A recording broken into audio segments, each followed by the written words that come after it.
চলো বন্ধু, আমরা দেখো কাঁঠাল নিয়ে এসেছে আমাদের বাড়ি। কাঁঠাল নিয়ে এসেছে, কাঁঠাল আর মাংস রান্না হবে। দেখো মাংস এনেছে, মাংস এনেছে।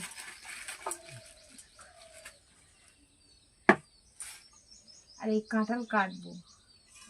কাঁঠাল মাংস কে কে ভালোবাসো খেতে কমেন্ট বক্সে জানাবে। কাঁঠালটা একটু ছোট দিকে এনেছি।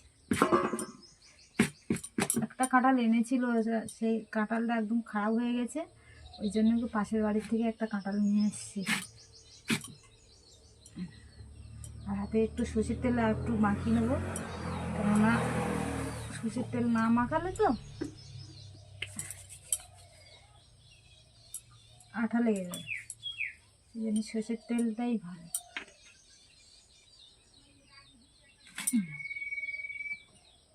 আর মাঝখানের এই গিরেটা ফেলে দিতে হবে, সবুজ অংশটা ফেলে দিতে হবে। না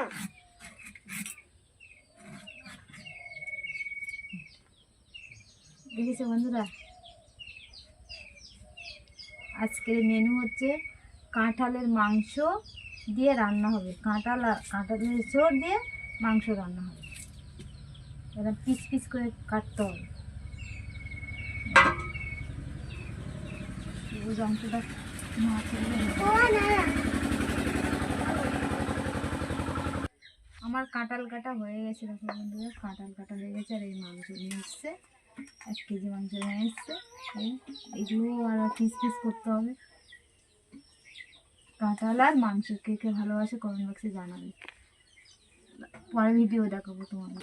চলো বন্ধুরা, তোমাদেরকে দেখাচ্ছি। তো তোমার এই কাঁঠালের এঁচোড় কষাই হয়ে গেছে, হচ্ছে কাজ তো। আর এখানে মাংস কষাই হচ্ছে। এই মাংস কষা আর এই কাঁঠাল একসঙ্গে দিয়ে রান্না করবো। তোমার রান্না হয়ে গেলে তোমাদেরকে দেখাবো। চলো খাটিছি, চলো বন্ধু দেখ। আমার রান্না হয়ে গেছে, দেখো কাঁঠালের মাংস। কাঁঠালের মাংস রান্না করা হয়ে গেছে। কেমন হয়েছে বলবে, মানে একটু খেয়ে টেস্ট করবে। একটা পিস কাঁঠাল আর 1 পিস মাংস। কেমন হয়েছে বলবে। হ্যাঁ, আর এই যে আমাদের দুপুরবেলা মেনু রান্না হয়েছে কাঁঠাল